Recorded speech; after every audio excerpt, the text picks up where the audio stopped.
বন্ধুরা, তোমরা সকলে কেমন আছো? এর আগে আমার বাগানের গোলাপ ফুল গাছগুলো তোমাদের দেখিয়েছি এবং নানান ধরনের টিপস শেয়ার করেছি। তারই মধ্যে আজ কিছু ছোট ছোট টিপস শেয়ার করতে চলেছি। তোমরা ভিডিওতে যে গোলাপ গাছটা দেখছো, এই ভ্যারাইটির নাম আমি জানি না। তোমরা যদি কেউ জানো তো অবশ্যই কমেন্ট করে জানিও আমাকে।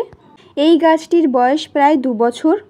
এই গোলাপ গাছটি 2 বছরের, তাই গোলাপ গাছ যত পুরনো হবে তত সেটাকে রিপোর্টিং করলে গাছটার গ্রোথ ঠিকঠাক থাকবে। শীত পড়ার আগেই গাছটাকে কাটাই ছাঁটাই করে আমি রিপোর্ট করেছিলাম। আর দেখো এখন গরম, আর গরমেও গাছটাতে অজস্র কুড়ি ধরে রয়েছে এবং ফুল ফুটে রয়েছে। গাছে এখনও অজস্র কুড়ি ধরে রয়েছে। তো আমি এই গাছগুলোকে যখন পরিচর্যা করি, ফুলগুলো ফুটে গেলে অবশ্যই ফুলগুলো কেটে দিই আমি, এবং সেখানে সামান্য হলুদ লাগিয়ে দিই। কারণ ফোটা ফুল যদি গাছে থাকে তাতে গাছের এনার্জি অনেক নষ্ট হয়। তোমরাও গোলাপের বাগান করতে চাইলে অবশ্যই এই টিপসটা ফলো করতে পারো। আজ এই পর্যন্তই, দেখা হচ্ছে নেক্সট ভিডিওতে। ধন্যবাদ।